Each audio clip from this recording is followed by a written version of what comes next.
Welcome to this evening's broadcast of KVLA Channel 4 News with your anchors Jeffrey Bankston and Bailey Lawrence, with field reporters Johanna Lemke and Morgan Knutson. Tonight's news starts now. Good evening. I'm your anchor Jeffrey Bankston. Alongside me as always is Bailey Lawrence. Tonight we take a look into the devastating story of a teenage German foreign exchange student who was shot and killed in an altercation in a Missoula man's garage. We will also look at the recent Ebola outbreaks and see how it is affecting the people of the United States. The German government expressed great concern for the shooting death of one of their foreign exchange students, Diren Didi, who was shot and killed April 27th in the garage of 29-year-old Missoula resident Marcus Kamra. For more on this story, we head to Morgan Knutson. Thank you, Jeffrey. Prosecutors claim the crime appears to have been premeditated.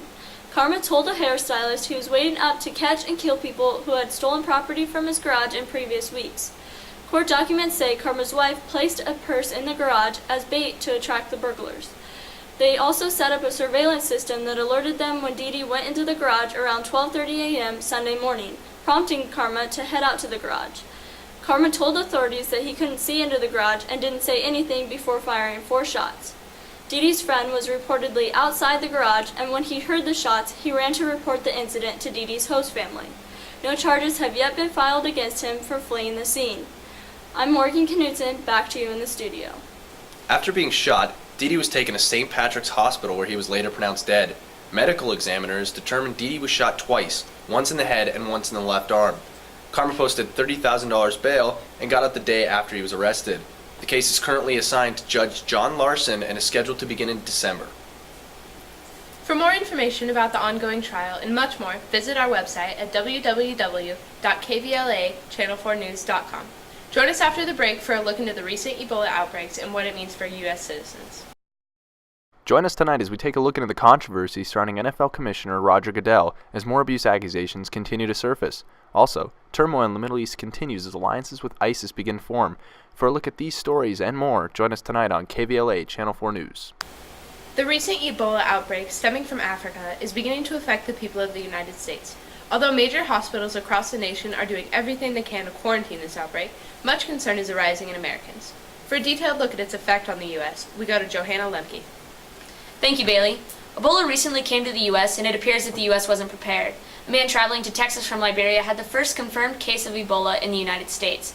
Warning signs were missed at a Dallas hospital, and a patient, Thomas Duncan, wasn't diagnosed until it was too late.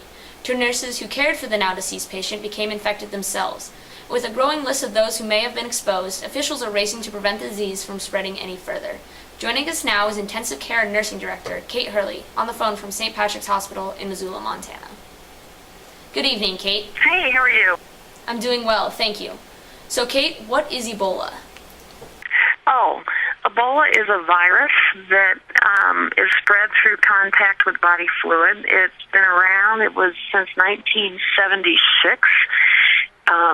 The issue that we're currently seeing with Ebola is it's a very infectious virus. However, with that said, it's very fragile, meaning that it's very easy to kill with just a low solution of chlorine, alcohol, or soap and water.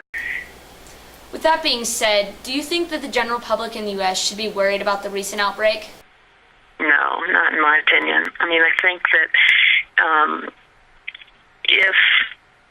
I think the issue is it's incredibly infectious, and I think that if healthcare workers wear protective equipment when they care for these patients, they're not putting themselves at huge risk. And I think